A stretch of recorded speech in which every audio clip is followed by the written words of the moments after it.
জি x space, দেখুন গুণ চিহ্ন চলে আসছে, ডি এক্স স্পেস, দেখুন বাক চিহ্ন চলে আসছে।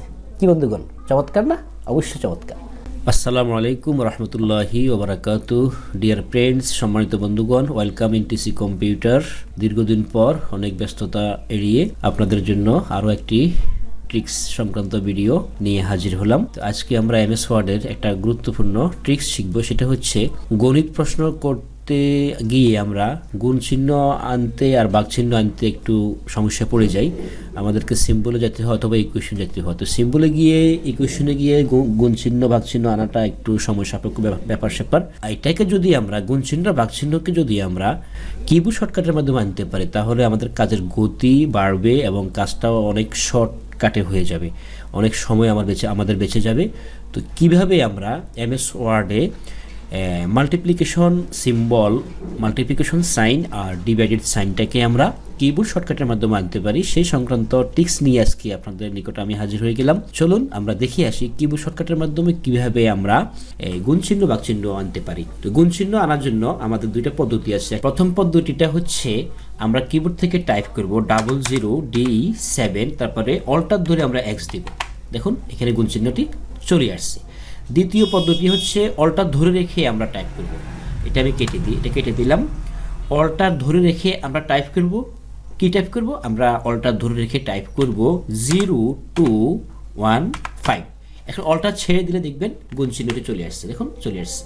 ওকে, এবার আসুন ভাগ চিহ্ন। ভাগ চিহ্নটি আমাদের আনার জন্য অনুরূপ দুইটা পদ্ধতি আছে। প্রথম পদ্ধতি হচ্ছে মনে করেন এখানে ভাগ করো, এখানে 7/42 হবে, তাহলে 7 আর 42-এর মাঝখানে আমরা ডিভাইডেড সাইনটি বসাবো। তাহলে আমরা এখানে এটা কেটে দিই, এখানে মাউস কার্সরটি রাখলাম। মাউস কার্সরটি রাখার পরে আমরা এখন এখানে কিবোর্ড শর্টকাটের মাধ্যমে ডিভাইডেড সাইনটি আনবো।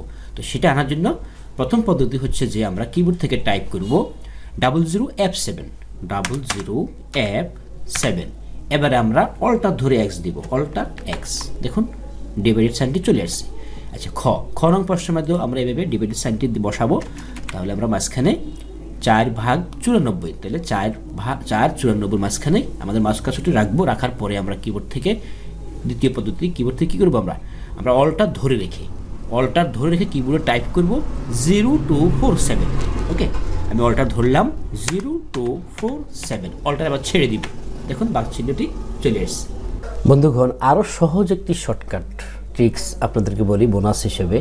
সেটা হচ্ছে যে আপনি চাইলে নিজস্ব auto correct shortcut set up করতে পারেন।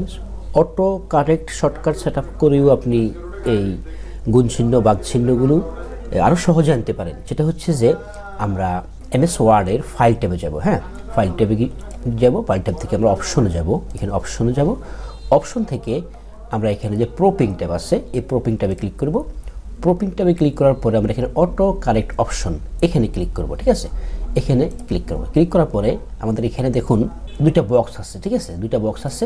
একটা হচ্ছে যে রিপ্লেস বক্স, আর একটা হচ্ছে উইথ বক্স।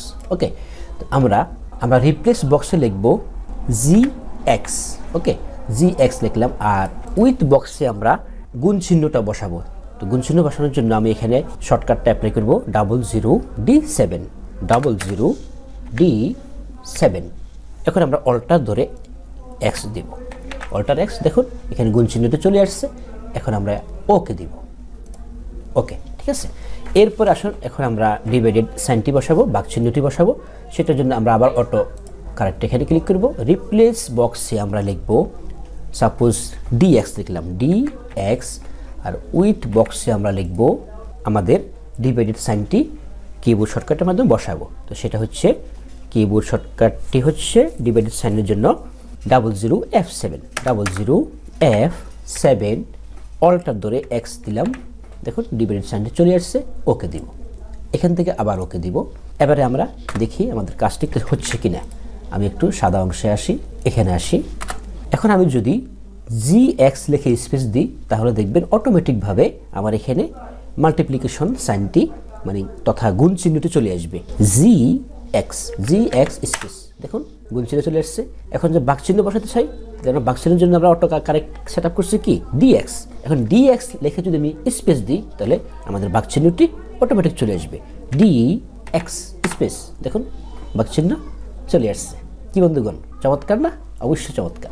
ঠিক আছে বন্ধুগণ, ভালো করে প্র্যাকটিস করবেন, না বুঝলে অবশ্যই কমেন্ট করবেন। আপনি যদি আমার চ্যানেলে নতুন এসে থাকেন তাহলে আশা করি চ্যানেলটি সাবস্ক্রাইব করে বেল আইকন ক্লিক করে রাখবেন। Thanks for watching this video till the end.